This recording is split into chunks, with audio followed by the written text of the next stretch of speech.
안녕하십니까. 승강기 안전기술원 부품인증실의 이남식입니다. 오늘 제가 설명드릴 내용은 부품안전인증제도와 관련된 법령 개정안입니다.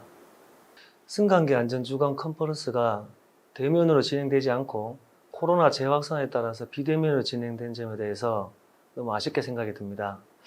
그렇지만 저희가 지금 매번 진행하고 있는 승강기 부품업체 간담회 등을 통해서 이번 안내되는 내용에 대해서 재안내할 예정이오니 궁금한 점이 있으시면 언제든지 부품인증실로 문의해 주시면 감사하겠습니다. 그럼 오늘 안내해 드릴 내용을 설명을 드리겠습니다. 먼저 개정되는 내용을 말씀드리기 전에 승강기 안전관리법에 따른 부품안전인증 제도와 관련된 주요 법령에 대해서 한번 짚어보도록 하겠습니다. 이 부분은 승강기 부품을 제조하거나 수입하는 업자에게는 꼭 숙지해 두셔야 될 내용으로 생각되어서 요약을 해보았습니다. 먼저 수입 또는 제조업 등록입니다. 승강기 법령 제6조, 7조, 시행령 제8조, 제10조, 시행규칙 제4조, 제7조에 따라서 업등록을 필수적으로 하셔야 되고, 시행령 별표 2에 보면 등록 대상 승강기 부품이 있습니다. 여기에 보면 20종의 안전 부품은 당연한 것이고요. 승강기 같은 경우에 권상기 도르래를 포함한 7종, 그리고 에스컬레이터의 경우에 트러스 같은 구조물 등을 포함한 5종, 총 32종의 승강기 부품은 승강기 제조업 또는 수입업을 등록하여야지만 출고 또는 통관하여서 판매하실 수가 있음을 꼭 숙지해 주시기 바랍니다. 그리고 수입업자의 사후관리 부분이 있습니다. 법 제8조에 해당하는 것이며, 이 부분은 승강기 부품에 대해서 제조 및 수입을 한 경우에 사후에도 어떤 보증이라든지 수리 부분이 즉각적으로 이루어질 수 있도록 하는 법령이니 한번 참조하시기 바랍니다. 그리고 업등록의 취소에 대한 사항이 있는데, 이 부분은 당연히 발생해서는 안 될 부분이고, 그래도 업을 등록하신 업체에서는 이 법 제9조와 제10조를 참조하셔서 업등록의 취소에 해당하는 사유가 발생되지 않도록 유의해 주시기 바랍니다. 앞서 업등록을 설명을 드렸고, 지금부터는 부품 안전인증의 시작에 관련된 신청과 관련된 법조항입니다. 법 제11조, 시행령 제16조, 제17조, 시행규칙 제11조에서 제13조까지가 부품 안전인증과 관련된 승강기 법령입니다. 시행령 별표 4에 부품 안전인증을 받아야 하는 승강기 안전부품 대상 20종이 나열되어 있으니 참조해 주시기 바라고, 시행규칙 별표 4와 별지 6호, 별지 7호에 따라서 부품 안전인증을 신청해 주시면 되겠습니다. 여기에서 시행규칙 제12조에 보면 부품 안전인증의 처리기간 연장에 대한 근거가 있습니다. 그 근거에는 부품 안전인증 신청의 급격한 증가, 그러니까 저희 공단에서 연장할 수 있는 근거는 명확하게 되어 있으나 승강기 업계에 어떤 애로사항이 발생하였을 경우에 연장할 수 있는 근거가 미비합니다. 그래서 다음에 나오는 개정안에 보면 처리기간을 업체에서도 연장할 수 있도록 하는 조항을 이번에 개정을 해야 했고요. 여기에서 한 가지 더 안내 말씀드릴 부분은, 간혹 국내 제조업자 중에 수출을 하려고 하는 경우가 발생할 수 있습니다. 이 경우 해당하는 해외 국가에서 영문 인증서를 요청하실 수가 있습니다. 이 영문 인증서가 필요하신 업체에서는 부품 안전 인증을 신청하실 때 한글과 영문을 병기한 부품 안전 인증서를 발급해 주실 것을 요청하시면 저희가 그 부분은 수출 지원에 따른 차원에 따라 영문 인증서를 발급할 수 있도록 준비 중에 있으니 별도의 필요하신 업체에서는 별도로 문의해 주시면 감사하겠습니다. 다음은 부품 안전 인증의 변경 신청입니다.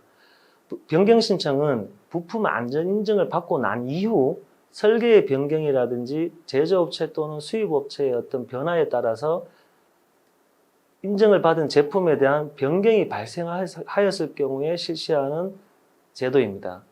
이런 경우에는 보통 설계가 변경되거나 아니면 설계의 변경은 없이 제품의 적용 사양을 확대하거나 축소할 경우에 실시하는 경우이며, 변경되는 내용에 따라서 설계심사, 공장심사, 안전성 시험을 전부를 시행할 수도 있고 이 중에 일부의 심사 또는 시험만 진행할 수 있음을 알려드립니다. 그리고 수입업자의 경우에는 국외 제조 공장의 변경이라든지 설계, 제조 도면의 개정이 발생할 수 있습니다. 대신 해외에 있는 원제조 공장에서 개정이 일어나는 부분이므로 수입업자께서는 그 부분에 대해서 수시로 정보 교환이 이루어질 수 있도록 철저하게 관리를 해주셔야 될 것을 당부드립니다. 다음은 특수구조 등에 대한 안전인증입니다. 현행 승강기 안전기준 또는 승강기 안전부품 안전기준에 안전기준이 마련되어 있지 않아 별도로 개발된 특수한 제품에 대해서 인증을 받고자 하실 경우에는 먼저 저희 승강기 안전기술원에 있는 연구개발실에 문의를 해주시면 되겠습니다. 그래서 연구개발실에서 검토 결과 이 제품이 현행 안전기준으로도 인증이 진행이 가능할 것 같다. 아니면 별도의 새로운 안전기준을 적용하여야지만 안전인증을 받을 수 있다고 판단되는 경우 새로운 안전기준 제정을 진행을 하게 됩니다. 상세한 내용은 필요시 연구개발실로 문의해 주시면 되겠습니다. 다음은 부품 안전인증의 면제입니다. 법 제12조에 따라서 면제를 받을 수 있는 사항이 있습니다. 이 면제는 전부 면제가 있고 부분 면제가 있을 수 있습니다. 이 경우에 법 제12조에 해당하신다고 판단되시는 경우에는 시행령 별표 5에 따라서 부품 안전인증 면제 대상임을 확인하시고 시행규칙 별지 9호 또는 별지 10호에 따라서 부품 안전인증 면제 신청을 해주시고 그러면 저희 공단에서는 검토 후에 별지 10호에 따라서 면제 확인서를 발급하게 됩니다. 이 경우 면제 확인서만 받고 더 이상의 행정적인 절차를 갖추지 않아도 되는 부분도 있고 일회성 면제라든지 아니면 동일 모델 수입업자 같은 경우에는 면제 확인서를 근거로 해서 부품 안전인증을 신청해 주시면 실제 부품 안전인증에 관련된 심사 또는 시험을 전부 면제 또는 일부 면제를 하고 안전인증서가 발급되는 부분도 있으니 그 해당 내용에 대해서는 승강기 법령과 시행령 그리고 시행규칙을 보시고 면제 대상과 해당하는 여부에 대해서 면밀히 판단하시고 신청해 주시면 되겠습니다. 다음은 정기심사 및 자체심사입니다. 부품 안전인증을 받은 제품은 매 3년마다 정기심사를 받아야 합니다. 그 3년이라는 근거는 법 제13조 및 시행령 제19조에 따라 시행을 하고 있으며 자체심사의 경우 시행규칙 제23조에 따라서 자체심사를 실시해야 합니다. 매 3년이 되는 정기심사 도래일 45일 이전에 부품 정기심사 신청하는 것이 원칙이며 심사 주기 도래일까지 정기심사 신청이 되지 않으면 행정안전부 또는 시도에 미신청 통보를 하게 됩니다. 이 경우 미신청 통보를 하게 되면 여러 가지 상황에 따라서 행정처분이 발생할 수 있기 때문에 그 심사 주기 도래일 만료일 이전에 부품 정기 심사 신청을 하시거나 만약 해당 제품이 생산 중단 또는 수입 중단이 발생될 예정인 경우에는 부품 안전인증서를 저희 부품 안전인증실로 반납을 해주시면 부품 정기 심사 미신청 통보 대상에서 제외될 수 있으니 이 부분도 꼭 숙지해 주시기 바랍니다. 다음은 부품 안전인증의 표시입니다. 부품 안전인증의 표시는 법 제14조와 제15조 그리고 시행규칙 제24조에 따라서 표시를 하게 되어 있으며 표시 방법과 표시에 대한 부분은 시행규칙 별표 5에 따르시면 되겠습니다. KC마크의 같은 경우에는 인증번호 표시 및 마크 규격이 시행규칙 별표에 지정이 되어 있으며 인증 표시 등이 없는 제품에 대해 판매, 대여, 수입을 대행하면 되지 않는 것으로 되어 있으니 이 부분도 유의해 주시기 바랍니다. 다음은 부품 안전인증의 취소입니다.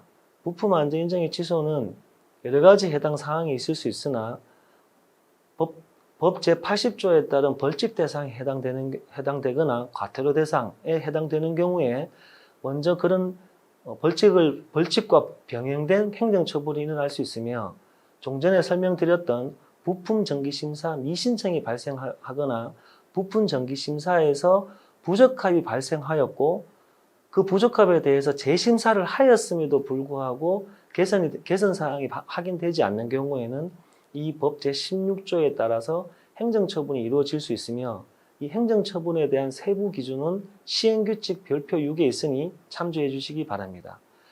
또한 행정처분은 시도지사의 권한으로 위임이 되어 있으며 만약 행정처분에 따라서 부품 안전 인증을 취소를 받게 되는 경우에는 취소 후 동일 모델에 대해서는 1년간 부품 안전 인증 재신청이 불가하니 꼭 유의해 주시고 이런 일이 발생되지 않도록 관리해 주시기 바랍니다. 그리고 행정처분과 관련된 개선 명령에 관련돼서는 법 제25조 제1항과 시행령 제25조에 있으니 참조해 주시면 되겠습니다. 이런 개선 명령과 이행 명령 이런 부분들은 발생되지 않도록 각 업체, 제조업체 또는 수입업체에서는 세밀한 관리를 부탁드리겠습니다. 다음은 수수료 부분입니다. 수수료는 법 제76조, 시행령 62조, 시행규칙 제81조, 그리고 위임 고시인 승강기 안전관리 업무 수수료에 관한 고시에 따라서 수수료를 부과하고 있으니 해당하는 고시를 참조해 주시면 되겠습니다. 지금부터 나오는 것은 벌칙과 과태료인데요.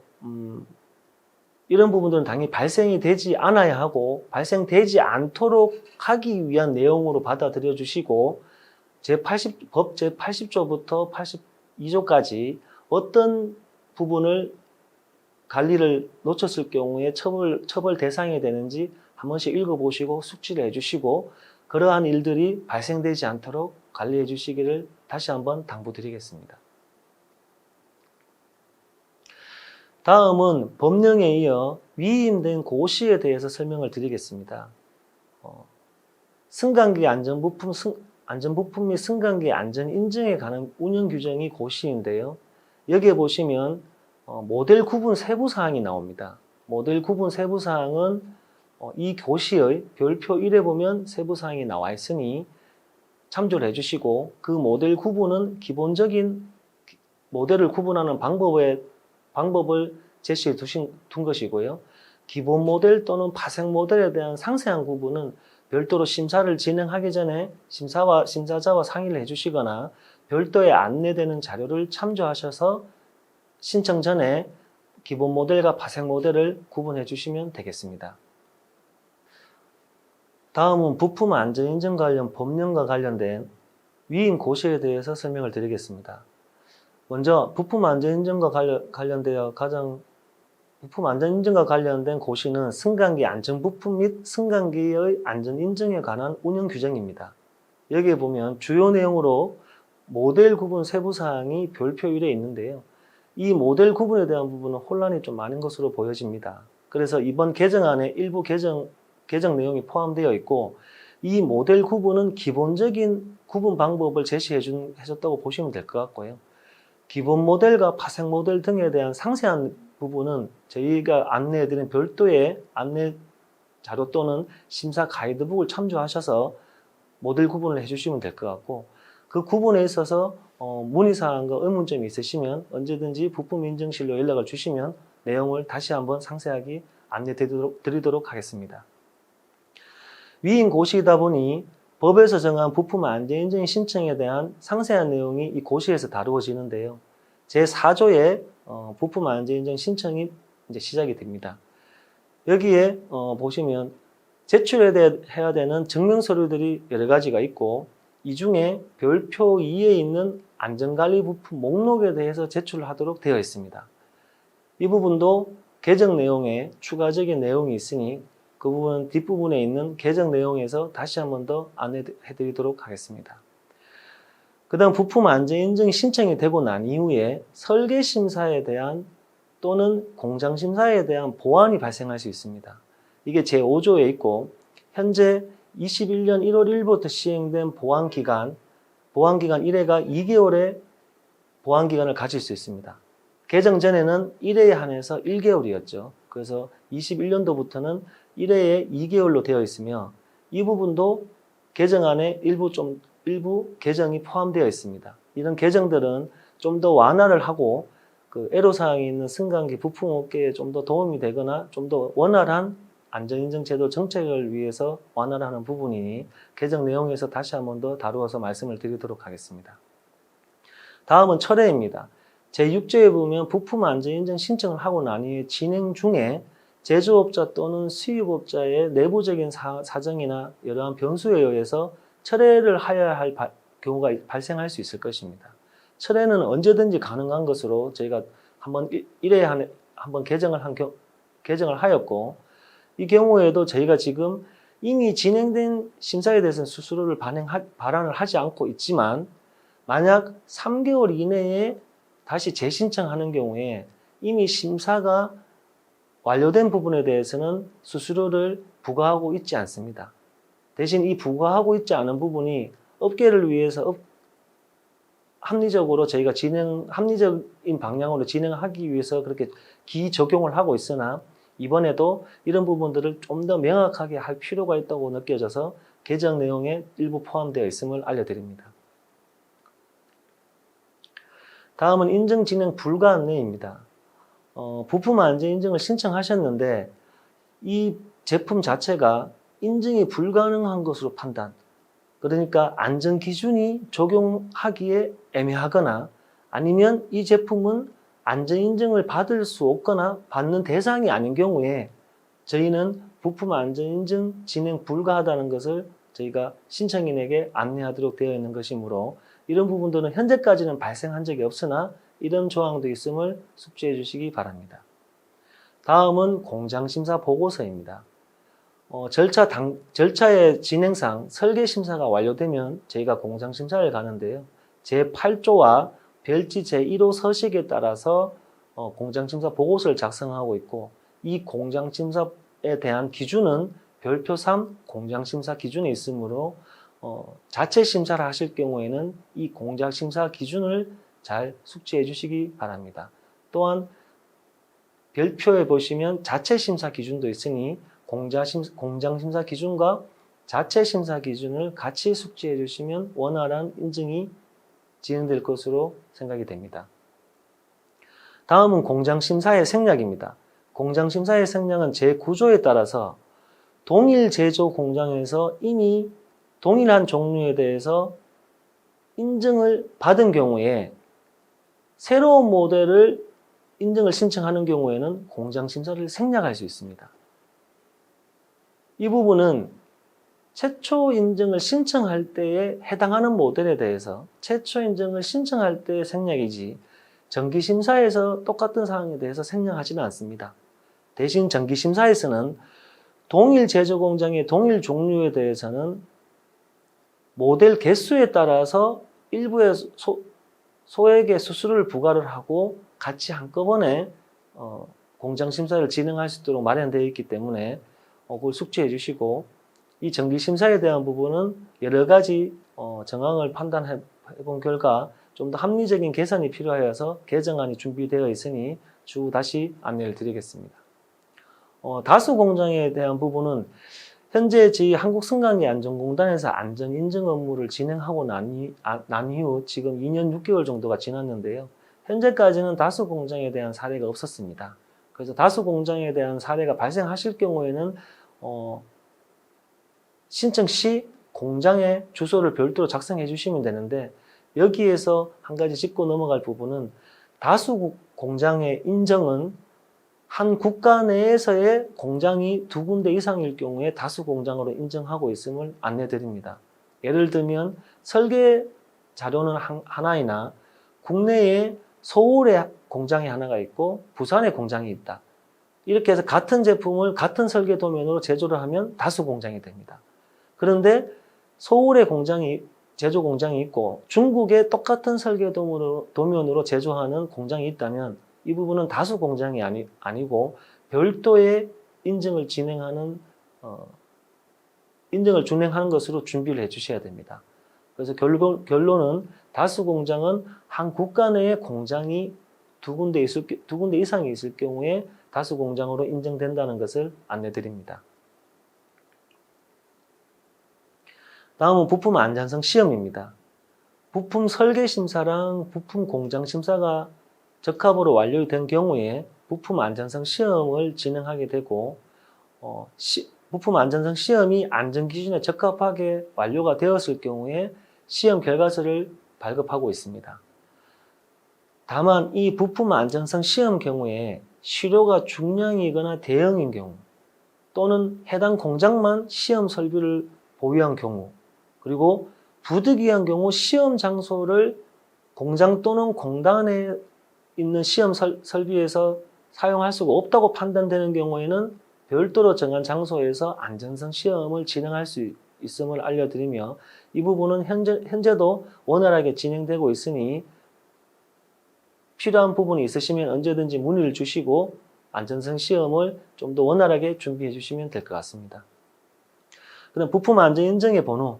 부품 안전 인증의 번호는 저희가 부품 안전 인증이 완료되고 안전성 시험까지 완료되고 안전 인증서를 발급하면서 보통 부여를 하게 되는데 혹시 부품 안전 인증 번호가 사전에 부여가 필요하시다고 판단되는 경우 이 경우는 부품 안전 인증이 적합하게 처리가 된다는 전제하에서 부품 안전 인증 표시를 미리 제작하시거나 관련된 절차를 준비하시기 위해서 필요한 경우에 부품 안전 인증 번호를 사전 부여하고 있습니다만 이 사전 부여된 번호로 해서 승강기 인증 또는 승강기 설치 검사는 진행할 수 없음을 다시 한번 안내 드립니다.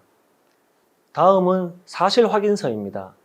제16조에 있는 사실 확인서는 앞서 시행규칙에서 말씀드렸던 것과 마찬가지로 국내 제조업자가 수출을 하려는 경우에 해당 국가 또는 해당 국가의 기관에서 이 증명, 그러니까 저희가 발급한 안전인증서가 사실인지를 확인할 필요가 있다고 할 경우에 요구하게 될 것입니다. 이 경우 사실 확인서는 저희가 영문으로 발급하고 있습니다. 그래서 앞서 말씀드린 대로 사실 확인서는 영문이고 부품 안전인증서는 한글로 되어 있기 때문에 국외의 국가 또는 기관에서 인증서 자체를 영문으로 요청할 경우에는 이 사실 확인서를 요청하시면서 영문 인증서를 요청하시면 저희가 최대한 협조하여서 발급할 수 있도록 진행하도록 하겠습니다. 다음은 변경 인증입니다. 시행규칙에서 변경 인증에 대한 부분을 설명을 드렸고 이 고시 제18조에 따라서 변경 인증을 신청해 주시면 되겠습니다. 이 경우 변경 인증을 신청하실 때에는 기존 부품 안전인증서를 반납하는 것이 원칙임을 알려드립니다. 변경 인증 같은 경우에도 단순 변경이라는 것이 있습니다. 단순히 대표자가 변경되거나 상호가 변경되었을 경우 이런 경우를 단순 변경이라고 저희가 지칭하고 있는데요. 이때는 심사 또는 시험이 없을 수 있고 발급 비용으로만 처리가 가능할 수 있음을 알려드리며 변경되는 내용에 따라서 설계심사, 공장심사, 안전성 시험이 전부가 이루어질 수도 있고 이 중 일부만 이루어질 수도 있음을 알려드리면서 실제 실시하는 심사 또는 시험에 대해서만 수수료를 부과한다는 점을 알려드립니다. 그 다음 인증의 승계입니다. 제19조에 따라서 부품 안전 인증을 승계를 하실 수 있습니다. 이 승계는 부품 안전 인증을 받은 자가 사업을 양도하거나 사망한 경우에 그 지위를 승계하는 것인데요. 이 경우에는 사업을 양도하는 분과 업자와 다시 그 부분을 승계를 받는 업자의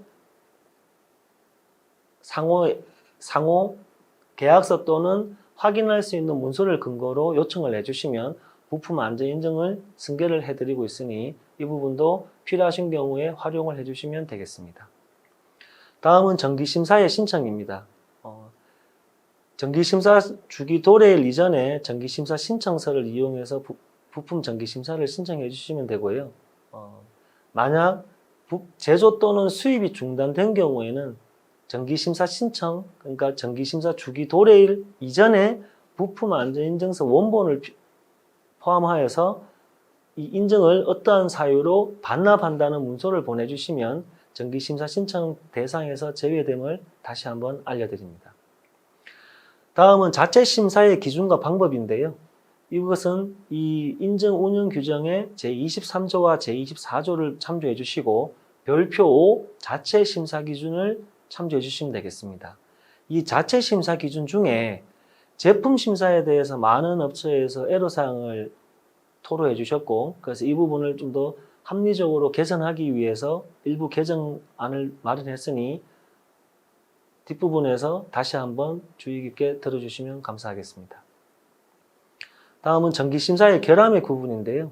이 부분은 행정처분과 관련되어 있는 부분인데, 정기심사 시에 시험의 결과가 첫 번째 시험과 재심사에도 불구하고 그 결함이 해소가 되지 않은 경우에 이런 행정처분이 되게 되고, 이 행정처분은 시행규칙 별표 6에 따라서 구분이 되어 있는데요.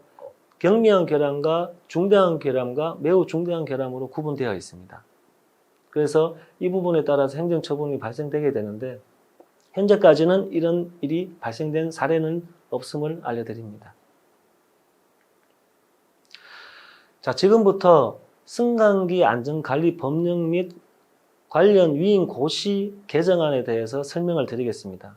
여기에도 적혀 있지만 이 본 교재에 있는 내용은 추진하는 개정안이며 확정 또는 공포되는 개정 내용과 일부 차이가 있을 수 있으니 유념하시기 바랍니다. 다만 여기에 기재되어 있는 내용 말고도 다른 내용이 추가로 개정이 될 수도 있고 일부 제외가 될 수도 있을 겁니다.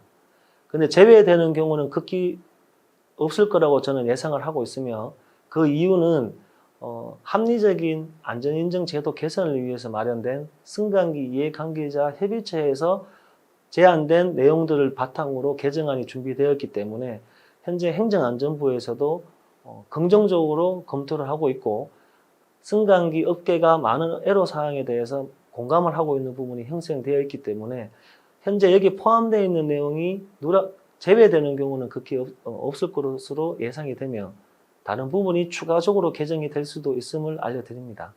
그리고 혹시나 원하시거나 좀 개정이 되었으면 하는 내용이 이번 개정안에서 누락이 되었다 하더라도 현재 좀 더 합리적인 안전인증 제도 개선을 위해서 연구 영역을 추진 중에 있습니다. 그 연구 영역이 완료되는 경우에 다시 한 번 더 합리적인 안전인증 제도를 위해서 승강기 법령 개정안을 추진할 예정이므로 당장의 추진 개정안에 필요한 내용이 개정이 되지 않았다고 해서 너무 실망하지 마시길 당부드리면서 지금 설명드리는 내용은 확정본이 아니라는 것을 염두에 두시고 들어주시면 감사하겠습니다. 자, 먼저 승강기 안전관리법 시행규칙의 개정안입니다. 아까 말씀드렸던 부품 안전인증을 신청하였는데 여러 가지 신청한 제조업자 또는 수입업자의 내부적인 사정에 의해서 처리기간을 연장을 해야 되는 경우가 발생할 수 있습니다.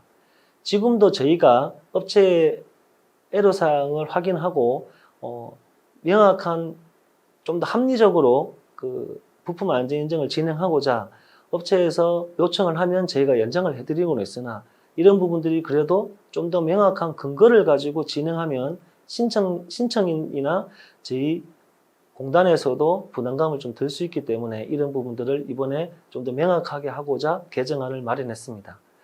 그래서 승강기 안전부품의 특성상 설계심사에 필요한 기간이 30일 초과하는 경우에도 처리기간을 연장할 수 있습니다.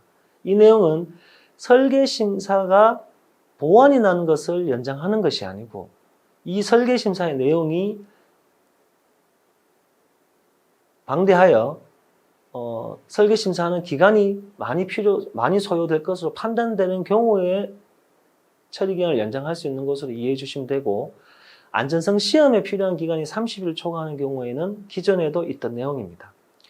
여기에서 다시 추가로 이번 코로나 사태 등을 비롯해서 재난 등의 불가피한 사유로 신청인이 처리기간을 연장을 신청하는 경우에 그 사유가 인정되는 기간만큼 연장할 수 있도록 개정안을 저희가 제안한 상태입니다.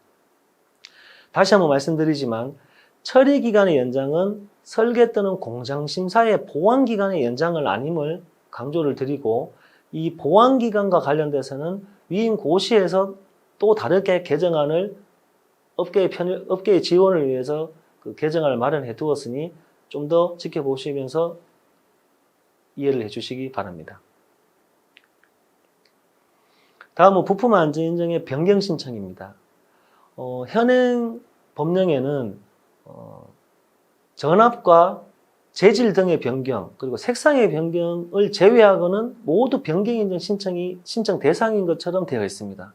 이러다 보니 실제 제조업자 또는 수입업자께서는 여러 가지 정말 사소한 변경이 발생하는데 이런 부분들을 불필요한 행정 절차가 많다는 애로사항을 많이 토로해 주셨습니다. 그래서 이 부분에 대해서 좀 더 합리적인 변경 인증 진행을 위해서 개정을 마련했는데요. 첫 번째는 안전회로를 제외하고 교류전원 30V 이하 또는 직류전원 45V 이하의 변경은 변경 인증 대상이 아니며 제조 공장의 변경 없이 제조 수입업자의 대표자면을 변경하는 경우에는 변경 인증 대상이 아닙니다. 대신 대표자를 변경하였을 경우에는 인증사 이런 부분들은 달라지는 부분이 없으나 혹시나 사업의 승계 등이 연계되어 있을 수 있으니 대표자가 변경되는 경우에는 이 부품 인증실로 문의 후 변경 인증 대상 여부를 판단해 주시면 감사하겠습니다. 그리고 승강기 안전부품 안전기준에 따른 안전회로의 변경이 없는 일반 제어회로의 제어회로를 변경하는 경우도 변경인증 신청 대상에서 제외를 할 예정이며 승강기 안전부품의 설계, 제조와 관련된 규격과 재질의 변경 없이 설계, 제조 관련 도면을 수정하는 경우로서 그 변경 이력을 자체적으로 관리한다는 것이 확인이 된다면 변경인증 대상에서 제외를 해드리려고 합니다. 이 경우는 대표적으로 제조 설계 도면에 보면 제품의 규격이나 재질을 변경하지 않고 어떤 제조 단계에서 원활한 진행을 위해서 주석을 추가를 하거나 아니면 어떤 도면상에 도면 번호를 개정한다든지 이런 경우가 발생할 수 있습니다. 이런 부분들은 실제 제품의 안전성에 영향을 미치지 않는 부분이기 때문에 이런 부분들은 변경인증 대상에서 제외를 해드리려고 하고 있고 다만 여기에서 나열한 변경인증 신청 대상에서 제외된 경우는 대부분 정기심사에서 확인할 수 있도록 진행할 예정이니 참조해 주시기 바랍니다. 현재 시행규칙에서는 이 두 가지 정도의 변경안을 저희가 제안하는 상태이고요. 여러 가지 현실과 맞지 않는 부분이 발견된다면 추가적으로 계속 개정안을 제안할 수 있도록 하겠습니다. 다음은 승강기 안전부품 및 승강기의 안전인증에 관한 운영규정이며 아래에서는 안전인증에 관한 운영규정으로 줄여서 말씀을 드리도록 하겠습니다. 인증 운영규정과 관련돼서 첫 번째 변경되는 내용은 부품 안전인증 신청과 관련된 부분입니다. 현행에서도 안전관리 부품 목록 및 증명자료를 받고 있는데요. 이 안전관리 부품 증명자료를 제출하실 때 제조국가 및 원제조사가 확인되는 자료를 추가로 제출받으려고 지금 진행 중에 있습니다. 그 이유는 모든 구성부품이 해외에서 수입을 해서 국내에서는 조립만 하고 출고를 하고 판매를 한다는 제보가 많이 발생하고 있으며 소비자들이 선택할 수 있는 권리를 좀 더 보장하고자 하는 의미가 포함되어 있기 때문에 이 부분들은 많이 이해를 해주시고 이 부분에 대해서 문의사항이 있으시면 부품인증실로 문의를 해주시면 감사하겠습니다. 그리고 현재도 모든 설계 자료에 대해서 통용되는 도면의 약칭이나 전문 용어는 제외하고 국문으로 번역해서 제출을 받고 있습니다. 그 이유는 이 관련 법령 시행 초기에도 설명드렸듯이 외국어의 해석에서 어떤 기술적인 표현의 차이에 따라서 이 적부가 발생할 수 있기 때문에 실제 신청하는 수요업자께서 번역을 해서 제출을 해주셔야 그것을 근거로 저희가 판단할 수 있기 때문이고 추가로 저희 승강기 부품 및 승강기 제조 수입업자의 사후 관리에 관한 규정에서도 유지 관리 관련 자료는 국문으로 요구하고 있습니다. 그렇기 때문에 수입되는 제품에 대해서는 첫 번째 수입되는 수입업자가 설치 매뉴얼 또는 유지 관리 관련 자료를 국문화를 해야지만 현장에도 원활하게 관련된 자료가 배포되고 정확한 유지 관리가 진행될 수 있기 때문에 저희 인정 쪽에서 좀 더 그 부분을 명확하게 하기 위해서 국문으로 번역한 자료를 제출할 것으로 개정안을 진행 중에 있습니다. 다음은 앞서 말씀드렸다시피 부품안전인증 신청의 철회인데요. 지금은 부품안전인증 신청의 철회를 어떤 단계에서도 요청할 수 있고 이미 진행된 심사 및 시험의 수수료에 대해서는 그렇지 않다. 반납을 환불을 하지 않을 수 있다고만 내용이 나와 있는데 조항을 추가하여서 부득이하게 철회한 경우에도 불합격된 경우를 저희가 좀 준용을 해서 3개월 이내에 재신청하면 이미 적합 처리된 절차의 심사 또는 시험은 면제하도록 할 예정임을 알려드립니다. 그리고 정기심사의 신청 부분에서도 도래일 이전에 제조 또는 수입 중단의 사유로 해당 부품 안전인증서를 미리 반납을 하는 경우에는 정기심사 미신청 통고 대상에서 제외할 예정이며 이 부분을 좀 더 명확하게 명문화를 해서 개정안으로 추진 중에 있습니다. 다음은 승강기 안전부품 안전성에 대한 자체심사 기준입니다. 대표적인 개정이 심사 주기입니다. 심사 주기는 새로운 로트마다 1회 이상씩 실시해야 된다가 현행 기준인데요. 이게 승강기 부품의 특성상 새로운 로트마다 1회 이상의 제품 심사를 하기에는 너무 역부족이고 곤란하다라는 의견을 많이 주셨고 저희도 그 부분을 공감했기 때문에 개정안을 마련해 보았습니다.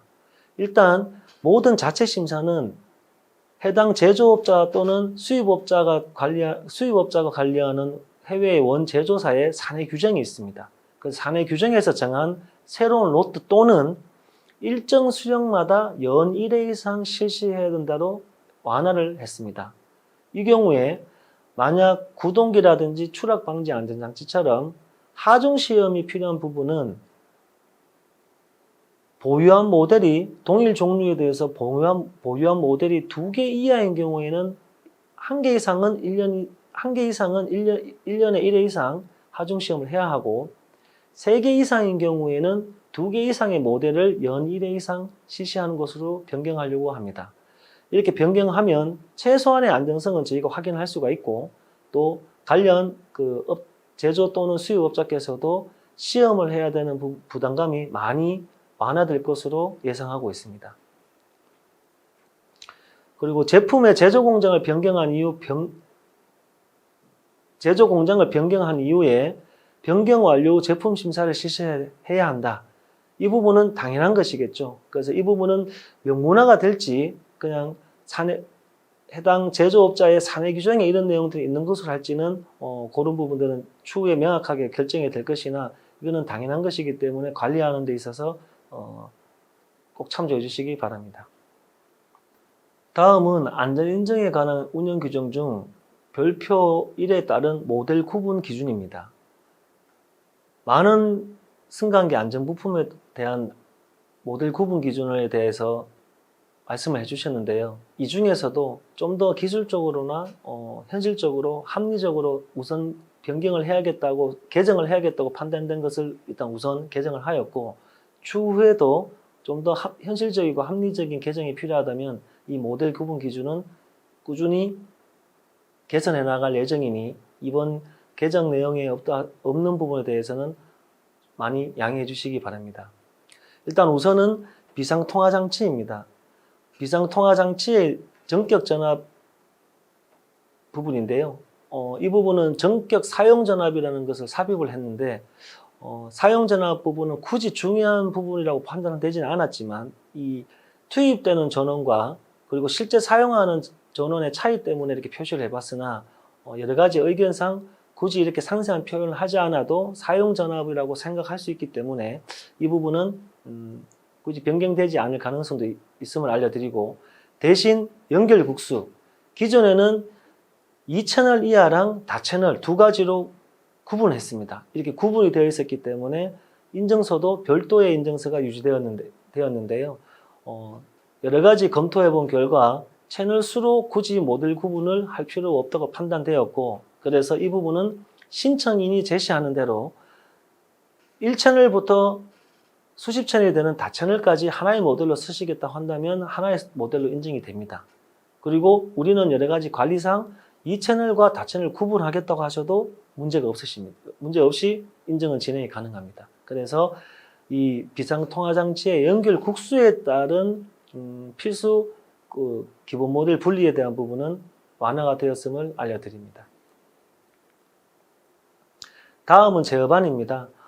제어반에서는 전격 전압, 인쇄회로 기판 구성이라는 내용이 있는데요. 이 부분에 대해서 특별한 내용이 바뀐 게 아니고 전격 전압이라든지 인쇄회로 기판의 구성이 너무 범주가 영역이 불확실하여서 이번에는 좀 더 명확하게 했습니다. 전격 전압의 경우에는 안전회로 전압을 포함한 것으로 했고 인쇄회로 기판은 제어반에 제어반 내부에 있는 모든 인쇄회로 기판이 아닌 주제어 기판, 일명 메인 기판이죠. 그 메인 기판과 안전회로와 관련된 기판으로 한정하는 것으로 좀 더 명확화했습니다. 다음은 출입문 조립체인데요. 출입문 조립체의 개폐 방식 중에 상승 개폐 방식이라는 것이 있습니다. 이 상승 개폐 방식은 실제 화물용에 사용되는 것인데요. 어차피 화물용에 사용되는 상승 개폐 방식은 출입문 조립체의 필수 안전인증 대상이 아닙니다. 그래서 상승 개폐 방식이라는 내용은 저희가 배제를 했습니다. 다음은 과속 역행 방지 장치입니다. 과속 역행 방지 장치에는 모델 구분 기준이 5가지가 있었는데요. 이 중에 층고와 제동 요소, 브레이크 종류는 이번에 저희가 제외를 하려고 합니다.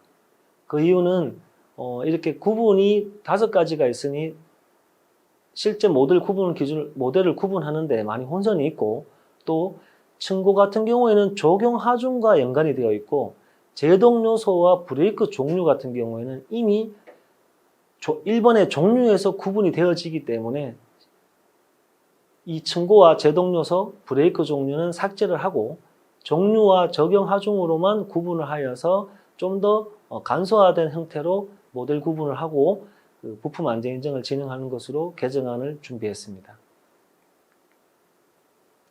다음은 에스컬레이터 제어반인데요. 앞서 말씀드렸던 엘리베이터 제어반과 같은 이유로 그 영역을 명확하게 했습니다. 다음은 부품 안전 인증 신청의 보완입니다. 현재 부품 설계 심사가 보완이 발생한 경우에는 1회에 한정해서 보완 기간을 2개월로 하고 있습니다. 그래서 보완 통보를 받는 날부터 2개월 이내에 보완서류를 제출하도록 되어 있는데요. 이런 부분들이 여러 가지 제조 또는 수입업자께서 설계심사 자료에 대해서 준비하시거나 아니면 정비를 하시는데 시간이 필요하다는 의견이 많으셨기 때문에 저희가 이번에 개정안으로는 보완을 2회 그리고 각 회당 2개월, 그러니까 최대 4개월이 되겠죠.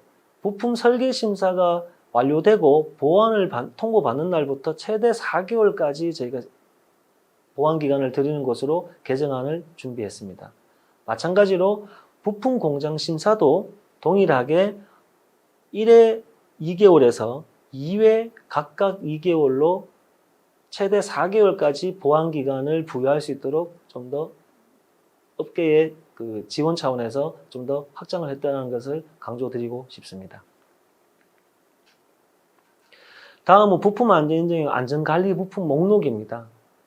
안전관리 부품 목록 중에 일부는 브레이크 슈 디스크처럼 좀 더 그 대상을 명확하게 하기 위해서 표현을 변경을 했습니다. 이것은 그 영역이 확대되는 것은 아니니 오해가 없으시기 바라며 구동기 같은 경우에 축이 신설되었습니다. 근데 이 축은 실제 상승 가속 방지 장치에서도 축이 있는데 구동기가 축이 최초에 설정할 때 제외가 되어 있었습니다. 그래서 이 축을 이번에 신설하였고 실제 현재 구동기 부품 안전 인증을 진행함에 있어서 축 하중과 관련된 여러 가지 내용들이 모델 구분하는 주요 기준이 되고 있습니다. 그래서 시행하고 있는 부분을 좀 더 명문화했다고 보시면 될 것 같습니다.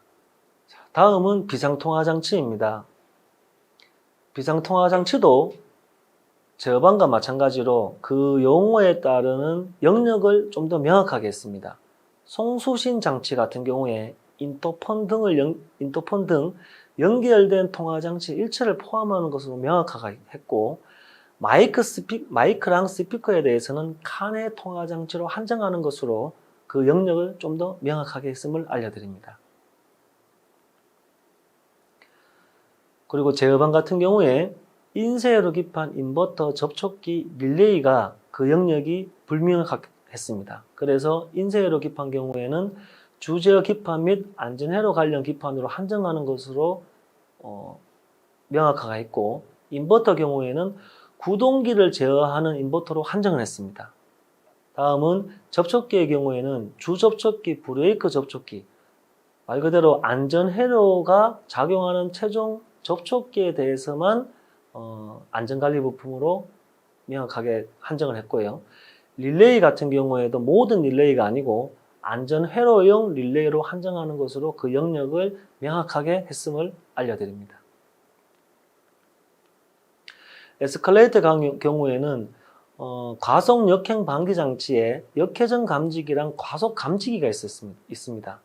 근데 여기에 실제 과속 역행 방지 장치는 안전회로 기판, 그러니까 제어 기판이 없을 수가 없죠. 그래서 안전회로 기판이라는 부분을 좀 더 명확하게 했고, 현재에도 이 안전회로 기판은 저희가 부품 안전인증에 명확하게 기재가 되어 나가고 있는 것을 명확화했음을 알려드립니다.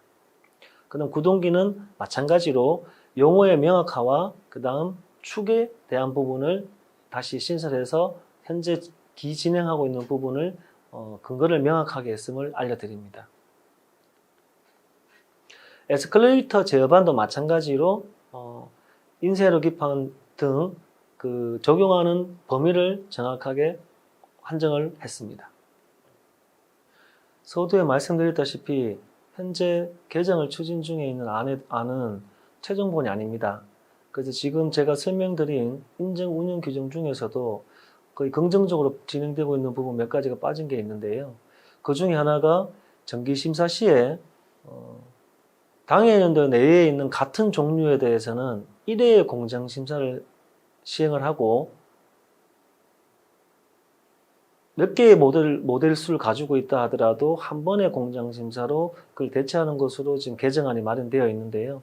이는 지금도 해당하는 당해연도에 상반기에 정기심사를 신청하시면서 하반기에 심사 주기 도래일을 가지고 있는 같은 종류의 다른 모델에 대해서 혹시나 신청을 놓친 경우에 또 공정심사를 해야 되는 사항이 발생을 합니다. 그래서 해당하는 당해 연도에 최초의 정기심사에 따른 공정심사를 실시할 때 그 해당하는 공장에 동일한 종류의 다른 모델이 있는지를 확인하고 공정심사를 같이 진행합니다. 이 경우에는 공정심사는 같이 진행하나 정기심사 신청할 당시에 해당하는 그 모델에 대해서 부품 정기심사를 같이 신청하실 필요는 없음을 알려드리고, 이 상세한 내용은 확정이 되는 대로 다시 안내해 드릴 테니 혼선이 없으시길 바랍니다. 다음은 승강기 안전부품 안전기준입니다. 승강기 안전부품 안전기준을 개정안에 대해서 설명드리기 전에 승강기 부품업체에서 갖춰야 되는 어떤 관리 체계에 대해서 간단하게 한번 말씀을 드리겠습니다. 어쩔 수 없는 사항이면 저희도 공감을 하고 있으나 승강기 조립 완성 업체에서 어떤 특정한 부품에 대해서 특정한 사양을 요청할 경우에 그 사양에 대해서 수주를 받은 업체에서는 현재 인증받은 영역이 아님에도 불구하고 일단 수주를 받게 됩니다. 근데 이 경우에 수주를 당연히 받으실 수는 있으나 그 수주 받은 영역이 조립 완성 업체에서도 긴급하게 발주를 낸 것이기 때문에 안전 인증도 긴급하게 진행해 줄 것을 요청하고 있습니다. 저희도 그런 부분이 발생하면 최대한 업계의 편의를 위해서 협조를 하려고 진행 중에 있으나 다들 아시다시피 현재 안전 인증 자체가 많이 누적되어 있는 상태입니다. 많은 부분들이 지금 2년이 지난 부분에서 많은 부분들이 해소가 되고 있으나 그렇게 긴급한 부분에 대해서 요청하셨을 경우에 저희가 희망하시는 날짜라든지 희망하시는 방법에 따라서 당장 똑같이 맞춰 드릴 수 없는 부분에 대해서 불만들을 많이 가지고 계신 걸로 알고 있습니다. 저희도 그런 부분에 대해서는 최소한 불만이 최소화될 수 있도록 협조를 해드리려고 하고 있으나 그런 부분들은 서로가 상호 간 양해를 해가면서 맞춰서 진행을 좀 해줬으면 좋겠고 되도록이면 승강기 부품업체에서 그런 변수를 최소화하시려고 하신다면 승강기 조리 완성 업체의 니즈를 먼저 좀 파악을 하시고 그 사전에 인증받은 부품에 대해서 사양을 확대할 것인가 아니면 변경을 할 것인가를 좀 더 사전에 미리 파악을 해주시면 좀 더 원활한 부품 안전 인증이 진행될 수 있을 거로 믿고 있습니다. 그래서 그런 부분들은 승강기 부품 업체에서도 많은 협조를 부탁드리겠습니다. 승강기 안전부품 안전기준 개정안에는 단순 자구 수정 내용도 많이 포함되어 있으나 그 중에서도 실제 실무와 관련된 것들, 시험과 관련된 실무와 관련된 것들을 주요한 내용들을 안내를 드릴 것이고 여기에는 지금 20종 안전부품이 다 포함되어 있기 때문에 상세한 내용은 각 안전부품 안전인증 심사 담당자에게 또 문의를 하시면 저희가 안내를 드릴 수 있도록 할 것이고요. 다시 한번 말씀드리지만 현재 확정본이 아니기 때문에 이 부분을 가지고 미리 적용을 하시지 마시고 4분기 승강기 부품 간담회 때 어느 정도 확정이 될 것 같습니다. 그때 안내를 받으시고 확정을 해주시고 그 사전 준비를 해주시면 될 것으로 사료되니 그 부분은 좀 더 추이를 지켜보시고 적용 여부를 판단해 주시기 바랍니다.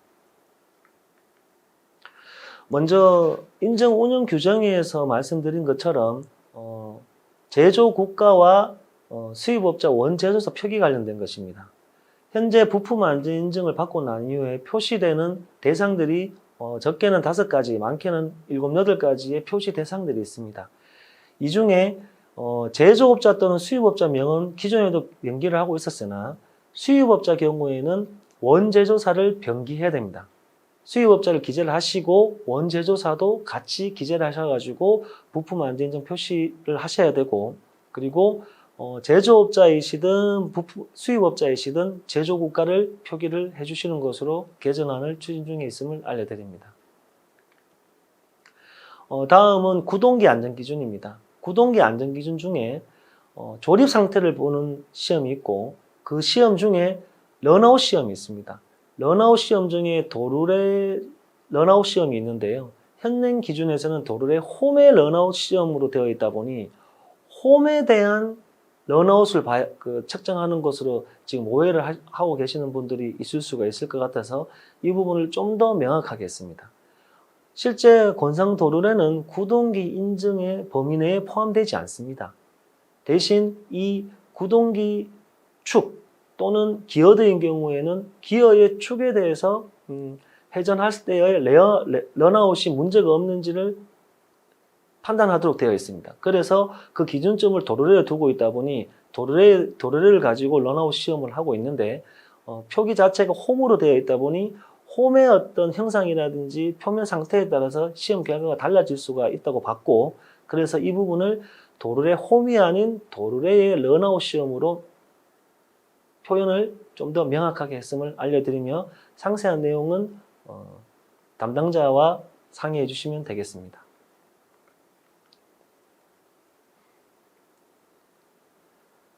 그리고 브레이크의 바깥지름 런아웃 시험입니다. 이 경우에 신설된 부분은 구동기의 형상상 라이닝이 디스크에 부착된 경우도 간혹 발생하고 있습니다. 이 경우 라이닝의 표면은 디스크의 표면처럼 표면 가공이 되어 있지 않기 때문에 실제 런아웃 시험이 무의미하다고 할 수 있습니다. 그래서 라이닝이 디스크에 부착된 경우에는 디스크 런아웃 시험은 제외하는 것으로 실제 현실성에 맞게끔 내용을 좀 개정을 했습니다. 다음은 진동시험입니다. 진동시험 현행 기준에서는 기어 측 베어링, 도르래 측 베어링, 기어 케이스 위에서 측정을 하도록 되어 있는데 이 기어 측, 도르래 측이라는 부분을 좀 더 명확하게 해서 기어 측 또는 입력 측 베어링, 그 다음 도르래 측, 이 도르래 측이라 하는 것은 실제 출력 측입니다. 부하가 걸리는. 그래서 이런 부분들의 측정 위치를 좀 더 명확하게 했음을 알려드립니다. 다음은 상승가속 방지장치인데요. 상승가속 방지장치에 20회의 시험을 하도록 되어 있는 일반사항 기준이 있습니다. 이 기준을 안전인증을 받지 않은 장치일 경우로 한정을 했으며, 이 장치를 받은 장치로 그 상승가속 방지장치를 신청하는 경우에는 추가적인 20회 시험을 하지 않아도 되는 것으로 개정을 좀 하였고요.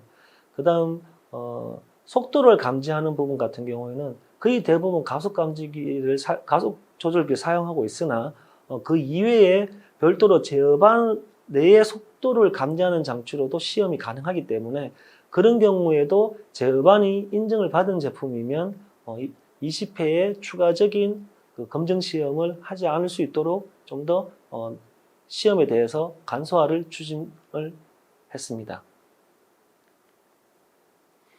그리고 시험 방법입니다. 시험 방법이 현재는 4회 시험을 수행해야 된다고 되어 있다 보니 이중 브레이크형과 로프 브레이크형에 따른 시험이 혼선이 좀 있을 수가 있기 때문에 이 부분도 좀 더 명확하게 하는 것으로 신설이 되었고, 강화되는 부분은 절대 아님을 알려드립니다. 현행에서 진행되고 있는 부분을 명문화했다라고 생각해 주시면 될 것 같습니다. 그래서 이중 브레이크형 같은 경우에는 주 브레이크, 말 그대로 전체 브레이크로 2회를 시험하고 한 개의 브레이크를 무효한 후에 4회씩 시험하도록 명확하게 했고, 그 외의 제동 요소, 현재까지는 로프 브레이크입니다만 로프 브레이크는 4회의 시험으로 그 부분을 명확하게 했습니다. 그다음 출입문 조립제 강도 시험입니다. 출입문 조립제 강도 시험 중에 방화 구조에 대한 범위를 문의하시는 경우가 많아서 이 부분을 비고로 해서 좀 더 표현을 명확하게 했습니다. 저희가 방화 구조를 강도 시험에서 지정을 하고 있는 이유는 방화 시험 유부를 보는 것이 아닙니다. 방화 구조로 보통 들어오는 출입문 조립체는 방화 시험도 받게 되지만 방화 시험과는 별개로 기존의 방화 시험 대상이 되는 출입문 조립체의 방화 구조는 이탈을 방지하는 역할까지 병행을 하고 있었기 때문에 그 부분을 가지고 저희가 이 안전기준에 삽입을 한 것인데요. 요즘 개선되는 방화 구조를 보면 이탈 방지 장치로서의 역할을 하지 않는 형태로 구성되는 것들이 간혹 발생하고 있습니다. 그래서 이 방화 구조일 경우에는 최소 최대 크기, 그러니까 2세트가 되겠죠. 2세트 시험에서 한 세트의 시험으로 방화 구조는 인정하고 있으나 이탈을 방지하는 구조가 아닌 방화 구조의 출입문 조립체 경우에는 한 세트가 아닌 최소 최대 2개의 세트로서 적용 범위를 인정하고 있습니다. 그래서 방화 구조에 대한 부분은 상부면 및 한쪽 측면이 문틀에 전체적으로 걸리는 형태일 경우에 방화 구조로서 인정하고 있기 때문에 혹시나 개발하시거나 수입을 하시는 출입문 조립체에 대해서 방화 시험을 받을 대상으로 선정된 출입문 조립체에 대해서는 이 방화 구조가 강도 시험을 받을 때 시료를 1개를 준비하여야 하는지 최소 최대의 2개를 준비해야 되는지를 미리 정확하게 아실 수 있도록 좀 더 명확하게 표현했음을 알려드립니다. 다음은 출입문 조립체 강도 시험 중에 자주 있는 부분은 아닙니다만 화물용 같은 경우에 유효 높이가 3m를 초과하는 경우가 간혹 발생할 수 있습니다. 출입문 조립체는 상승개폐 방식은 대상이 아닙니다. 그런데 간혹 화물용 엘리베이터임에도 불구하고 수평개폐식 출입문 조립체를 사용하는 경우가 간혹 있습니다. 또 이 경우에 그 유효 높이가 3m를 초과하는 경우가 발생합니다. 여기에 나오는 3m는 저희 공단에서 준비된 시험 설비가 최대 높이가 3m이고 방화 시험 등에 적용하는 기준에서도 3m를 기준으로 시험 여부를 판단하고 있습니다. 그래서 저희도 화물용 엘리베이터를 제조하시는 업체에 좀 도움이 되고자 유효 높이가 3m를 초과하는 경우에는 최대 높이인 유효 높이 3m까지만 문자의 크기를 준비해서 시험을 실시할 수 있도록 좀 더 명확하게 했고요. 유효 폭등은 실제 시료 제작과 설치 방법에 대해서는 심사 담당자와 상의를 사전에 협의를 하시면 진행하는 방법을 원활하게 진행할 수 있는 방법을 선정해서 진행할 수 있도록 이번에 좀 더 명확하게 했고, 화물용 엘리베이터의 그 출입문 조립체를 제조하시는 업체에 도움이 되고자 이런 내용을 명확하게 했으니 참조해 주시기 바랍니다. 대신 이 경우에 유높이가 3m를 초과하는데 3m 초과하는 부분에 대해서는 3m까지만 시험을 하기 때문에 문짝의 두께는 재질에 상관없이 1.5mm 이상을 사용하도록 이렇게 저희가 준비를 해뒀으니 이 부분도 염두해 주시면 감사하겠습니다. 다음은 비상통화장치 안전기준입니다. 비상통화장치 안전기준 중에 통화 종료라는 기준이 있는데요. 이 중에 비상통화장치는 원격 리셋이 가능해야 한다는 문구가 있습니다. 이 부분이 비상통화장치를 원격으로 리셋을 해야 한다. 그 부분을 여러 가지로 해석할 수 있으나 이 부분에 대해서 혼선이 많아서 저희가 그 원격 리셋이라는 부분을 좀 더 해석을 명확하게 했고, 현재 우리나라의 비상통화장치는 전화를 끊는 행동을 하게 되면 다시 종료가 되고 자동으로 통화 대기 상태가 됩니다. 그래서 이 기준 자체는 자동으로 통화 대기 상태가 되지 않는 어떤 장치가 있을 수 있기 때문에 만들어진 것으로 봤고, 그래서 저희가 이번에 개정안에서는 통화가 종료되면 자동으로 다음 통화 대기 상태가 된다라는 것으로 해석을 했는 것으로 개정안을 마련을 했습니다. 그 다음은 식별이라는 부분이 있습니다. 비상통화장치를 사용할 때 엘리베이터 호기를 식별하도록 되어 있는데요. 간혹 식별하는 방법이 통화장치 내에 음성으로서 표현하는 방식이 있고, 표시장치를 의한 디스플레이로 해서 표시를 해서 식별할 수 있도록 하는 수단이 있는데요. 통화장치를 통해서 구출 활동을 하고 있는데 그 식별로 인한, 그러니까 1호기와 통화를 하고 있는데 2호기, 3호기 신호가 계속 오면 실제 통화 중에 있는 내용이 제대로 통화에 지장을 줄 수가 있습니다. 그래서 어떤 특정한 식별 수단을 만들었을 경우에 통화에 지장을 주어서는 안 되는 것으로 그 부분을 명확하게 했고요. 이 부분은 좀 더 엄격한 강화된 기준을 적용하고자 하는 것이 아니고, 비상통화장치의 역할과 취지에 맞는 구출 활동이 이루어질 수 있도록 하기 위해서 적용하려고 하는 것이니 오해 없으시기 바라며, 식별 수단에 대한 부분들도 많이 검토를 하셔가지고 통화에 지장이 주지 않도록 구성을 해주시면 되겠습니다. 그 다음 칸의 통화장치 부분입니다. 칸의 통화장치 부분도 명료도 시험이라든지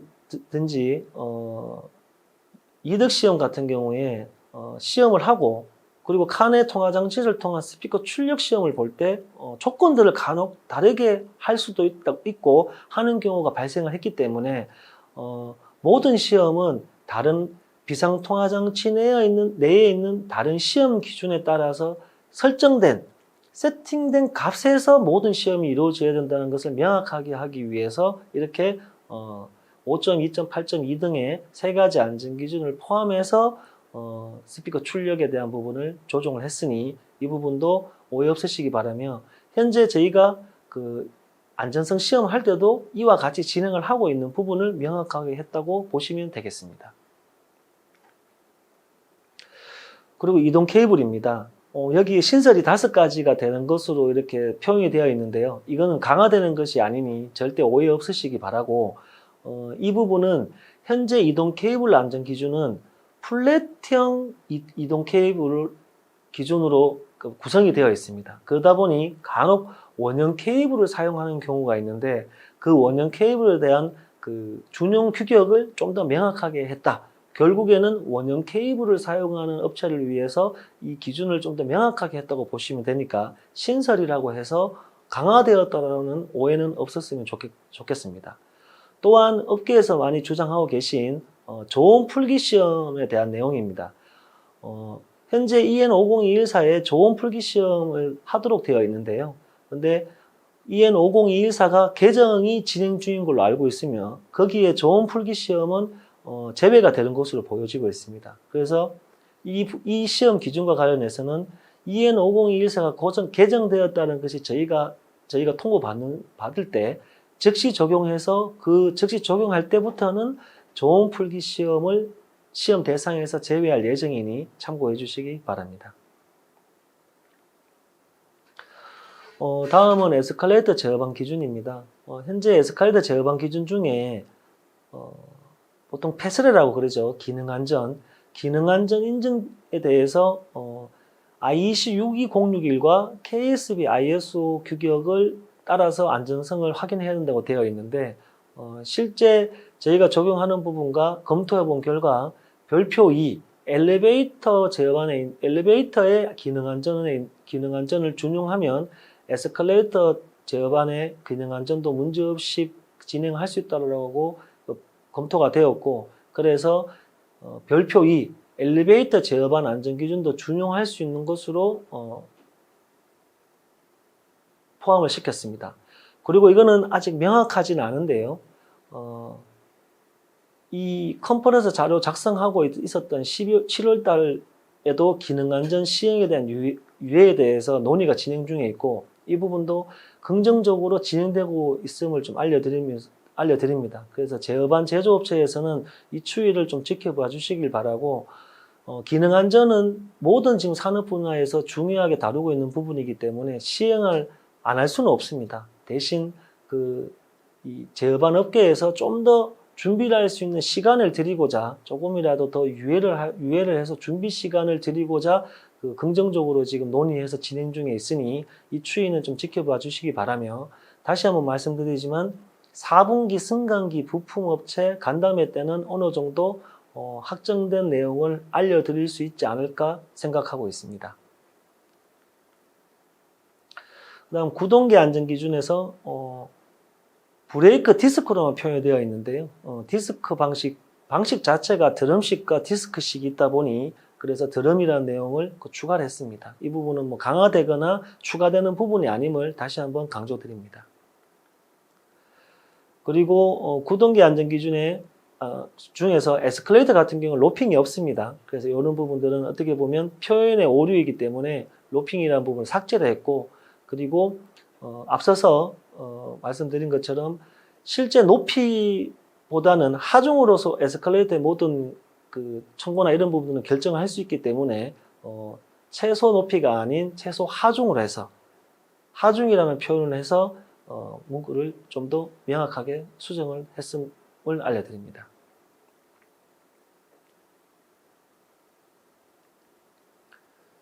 그 다음 가속 역행 방지 장치 안전기준과 관련된 부분인데요. 현재 가속 역행 방지 장치는 정지할 때 감속도가 0.1에서 1m/s 이내로 유지를 하도록 요구하고 있습니다. 이 경우에 저희가 추가를 해서 제동 거리를 추가를 했습니다. 제동 거리는 정기적 감지부터 완전히 정지될 때까지의 거리를 말하며, 이 장치가 작동되었을 때 제동 거리는 최대 2.45mm를 초과하지 않아야 한다. 이 2.45mm는 결국에는 0.1m/s 제곱에 해당되는 것으로 볼 수가 있는데요. 이 부분은 종전 안전인증 기준에 포함되어 있었던 부분이고, 이 부분을 그대로 다시 준용을 해서 정지거리와 관련된 이런 부분을 좀 더 명확하게 했습니다.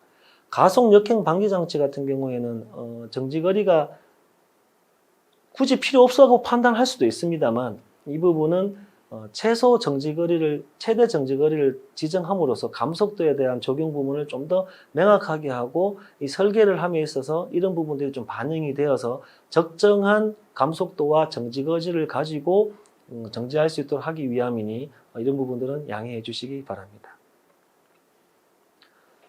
다음은 가속 역행 방지 장치의 표현상의 문제인데요. 가속 역행 방지 장치는 과속과 역행에 대해서 시험을 하는 장치입니다. 과속도 감지를 해야 되지만 역행도 감지를 해야 되죠. 그리고 과속은 1.2배에서 감지를 해야 되고, 역행은 1.4배가 되기 전에 정지를 시켜야 합니다. 그래서 저희는 과속 시험을 3일 시행을 하고 역행 방지가 되는지에 대해서도 시험을 하기 때문에 각각 4회씩 시험을 한다는 것으로 명확하게 변경을 했습니다. 다음은 구동체인 안전기준입니다. 구동체인 안전기준은 KS 규격을 저희가 준용한 것이며, 시험 방법에 있어서 인장강도 시험을 할 때 파단이 일어날 때까지 서서히 인장하였다가 파단이 되었을 때 최대 인장력을 측정한 것으로 되어 있습니다. 근데 이 최대 인장력은 측정할 때마다 좀 달라질 수 있는 부분도 있기 때문에 저희가 이번 개정안에서는 매다는 장치에 있는 것과 마찬가지로 최소 인정 강도에 도달할 때, 그러니까 설계된 값 보증 파단 하중이 되겠죠. 최소 인정 강도가 실제 보증 파단 하중이라고 보시면 되는데, 최소 인정 강도에 도달할 때까지 서서히 인정하였다가 최소 인정 강도, 업체에서 제시한, 신청인이 제시한 최소 인정 강도를 초과할 때 파단 없이 시험을 끝내도 되는 것으로 지금 개정안을 마련했습니다. 이 개정안은 매다는 장치에서도 똑같이 준용하고 있는 부분이고요. 다만 필요한 경우에는 파단되었을 때 인정력까지 측정할 수 있다고 했는데, 이 부분은 신청인께서 최대 파단력도 알고 싶다라고 제시를 해주시면 파단될 때까지 인정력을 측정하려고 합니다. 이걸 이렇게 변경을 한 이유는, 첫 번째는 매다는 장치에서도 같은 인정강도 시험을 하고 있는데, 어떤 것은 최소 인정강도를 보고 어떤 것은 파단되었을 때 인정강도를 보는 것은 맞지 않다고 봤고, 그 다음 실제 이 주요 안전부품이 승강기에 구성이 되었을 때 최대 파단 강도가 아닌 최소 보증 파단 강도로서 안전율이 계산되어야 되는 것이 바람직하기 때문에 이렇게 개선을 했고요. 시험적인 측면에서는 실제 파단될 때까지 측정을 하다 보니 이 인정강도 시험을 할 때 이 구동 체인을 잡아주는 지그를 준비하게 됩니다. 이 지그의 파손으로 해서 시험이 계속 제대로 진행되지 않는 경우가 좀 자주 발생하기 때문에, 이런 부분들은 신청인이 좀 더 판단을 해서 지그가 파단되지도 않고 최소 내가 설계한 최소 인정 강도 값을 가진다는 걸 확인하면 충분하다라는 것으로 저희가 개정을 했으니, 이런 부분도 좀 더 부동체인 제조 또는 수요업자께서는 이 부분을 면밀히 검토해 주시기 바랍니다. 그리고 구동체인, 여기에서 제가 앞부분에서 부품 인증 표시에 대해서 말씀을 드렸는데요. 지금도 보면 매다는 장치라든지 이동 케이블 같은 경우에는 태그를 이용한 라벨을 이용해서 끝부분에 인증 표시를 매다는 방식으로 인증을 해드리고 있습니다. 근데 구동 체인과 디딤판 체인에 대해서도 그렇게 지금 현재 하고는 있으나, 실제 이게 그 제품에 제품을 부착할 수 없는 부분이다 보니 구동 체인이나 디딤판 체인 주변, 그 에스컬레이터 기계실이 되겠죠. 거기에 부품이 안전인증 표시를 부착하는 걸 인정을 하고 있는데, 이번 개정에서는 그것도 당연히 인정을 해드리는데, 최소한 구동 체인과 디딤판 체인 링크 표면에는 제조사랑 모델명 2가지 정도는 표기가 될 수 있도록 하려고 합니다. 그래서 이런 부분들이 나중에 어떤 관리 체계라든지 제품의 어떤 신뢰성이라든지 이런 부분들을 관리를 하기 위해서 진행하고 있는 부분이기 때문에요. 나중에 최종 확정된 부분에서 안전기준뿐만 아니고 그 부품 안전인증 표시 대상이 어떻게 변경되었는지도 면밀하게 검토를 해주시고, 그 표시가 현실적으로 적용된 부분들이 있으니 그 변경되어서 확정된 부분에 대한 개정안을 정확하게 파악을 하시고 거기에 맞춰서 준비를 해주시면 감사하겠습니다. 그 다음 디딤판 체인입니다. 디딤판 체인 같은 경우에 지금 체인의 안전율이 나오는데요. 이 사실 안전율은 그 디딤판 체인이라는 부품에서 결정할 수 있는 부분이 아닙니다. 이 안전율은 이 디딤판 체인이 체결되어서 어떤 동력 전달을 할 경우에 체결되는 전체적인 구성에서 하나의 그 안전율을 선택한 하나의 그 구성 부품이 될 뿐이기 때문에, 이 안전율에 대해서는 저희가 부품 안전기준에서는 배제를 했고, 다만 이 안전율은 승강기, 에스컬레이터 안전기준에서는 그대로 유효가 합니다. 그래서 이 어떤 특정한 보증 파단 하중을 가지는 디딤판 체인을 사용했을 경우에 그 디딤판 체인의 보증 파단 하중을 가지고 계산을 했을 때 안전율이 5 이상 나와야 된다는 것을 승강기 설계심사에서 제시를 하시면 되겠습니다. 그래서 디딤판 체인이 설치되는 장소에서 요구하는 안전율에 적합한 인정 강도가 선택되어야 된다는 것으로 선언적으로 표현을 좀 변경을 해보았습니다. 그리고 편이라는 부분은 이제 자구 수정인데요. 그 편차이죠. 이렇게 수정할 예정입니다. 다음은 디딤판 체인의 파단 하중인데요. 현행 기준에 있는 그 보증 파단 하중의 계산식은 이 또한 에스컬레이터에 이 체인이 적용되었을 때 보증 파단 하중을 가지고 산출해내는 방식입니다. 그렇기 때문에 이 산출 방식은 마찬가지로 승강기 안전기준에서 준용이 되어야 될 부분이고 디딤판 체인 자체에서는 이 계산식이 적용될 이유는 없다고 판단했습니다. 그렇기 때문에 시험 방법에 의한 체인의 최소 인장 강도는 체인에 구성된 링크판과 핀 등의 재질, 경도값에 따른 인장 하중 및 전단 하중에 근거한 계산식으로 증명되어야 한다로 문구를 바꿨고, 이는 디딤판 체인을 제조하는 제조업자 또는 수입업자가 관리하고 있는 원제조사에서 어떤 인장 하중과 전단 하중에 근거한 계산식을 제시를 하시면 그것을 최대한 다 인정을 해드리는 것으로 하려고 하는 것입니다. 그래서 현행의 기존 계산식은 승강기 설계 시에 적용되는 부분이기 때문에 보증 파단 하중에 맞는 디딤판 체인을 선정하는 것입니다.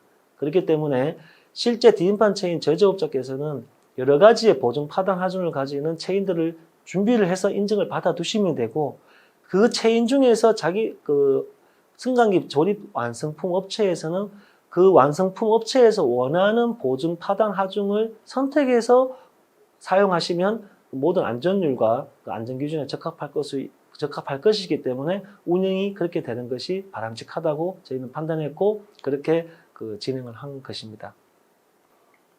그래서 다시 한번 말씀드리지만 승강기 제조사는 설계 계산에서 산출된 보증 파단 하중에 맞는 디딤판 체인을 수배해야 됩니다. 그러니까 현행 기준에 있는 G값이 산출이 되면 그 G값에 적합한 보증 파단 하중의 디딤판 체인이 보유하고 있는 부품 제조사를 수비하여서 그 디딤판 체인을 구매하여서 에스컬레이터에 적용을 하시면 안전기준에 적합하게 된다는 것을 다시 한번 강조드리고 싶습니다. 그리고 디딤판 체인의 파단 하중 시험도 마찬가지로 구동 체인의 안전기준처럼 인장하여 파단되었을 때 최대 인장력이 아닌 최소 강도에 도달할 때까지 서서히 인장하여 최소 인장 강도를 초과할 때 파단 없이 시험을 끝내도 되는 것으로 똑같이 변경을 하였고, 이 경우에도 마찬가지로 필요한 경우 파단되었을 때 인장력까지 측정할 수 있는 것으로 개정안을 준비를 했습니다.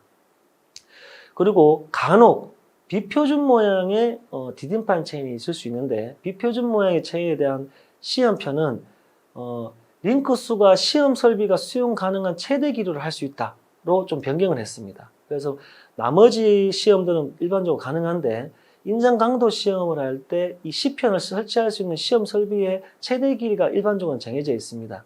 그렇기 때문에 제품에 따라서 비표준 형태의 어떤 기타형의 디딤판 체인의 경우에는 링크 수가 5링크가 아닌 4링크, 3링크로도 시험을 할 수 있도록 그 근거를 마련해 두었다고 보시면 될 것 같습니다. 그 다음 디딤판 체인의 경도 측정인데요. 기존의 경도 측정은 쇼 경도 시험 방법으로 고무 롤러에 대한 부분만 명기가 되어 있습니다. 그런데 대부분 디딤판 체인의 롤러는 고무 롤러를 사용하다 보니 이렇게 적용이 되어 있던 것으로 보여지는데요. 간혹 강제 롤러를 사용하게 되는 경우도 있을 수 있기 때문에 경도 측정 시험에서 KSB 5525라든지 5526과 관련된 강제 롤러의 시험 방법도 추가를 해서 좀 더 인증을 받을 수 있는 폭을 넓게 했다고 봐주시면 될 것 같습니다. 네, 이상으로 현재 저희 한국승강기안전공단에서 업체의 의견 수렴을 한 결과에 따라서 최대한 긍정적으로 검토하고 공단 입장에서 행정안전부에 개정 제안을 한 부분에 대해서 설명을 드렸고요. 앞서서도 말씀드렸지만 이 부분 이외에도 좀 더 업체에 합리적으로 적용될 수 있고 현실적으로 적용될 수 있는 내용들이 좀 더 추가될 수 있음을 안내드리고, 이 부분에 대해서는 4분기 승강기 부품업체 간담회에서 좀 더 상세하게 설명드릴 것을 약속을 드립니다. 또한 연구 영역도 지금 진행이 되고 있고 그래서 여러 가지 지금 제안들이 많이 들어오고 있습니다. 그리고 아직까지 승강기 이해관계자 협의체가 운영 중에 있기 때문에 좀 더 합리적이고 현실적으로 승강기 부품업체에서 안전인증제도에 원활하게 그 적용을 할 수 있도록 저희가 합리적인 방향과 긍정적인 방향으로 꾸준히 제도를 개선할 것을 약속을 드리고 저희가 개선하는 건 아닙니다만 최대한 그런 합리적인 방향들을 행정안전부에 같이 동일하게 건의를 해서 그 법이 좀 더 원활하고 안전인증제도가 원활하게 정착될 수 있도록 저희가 계속 꾸준히 개선 제안을 할 것을 약속을 드리겠습니다. 감사합니다.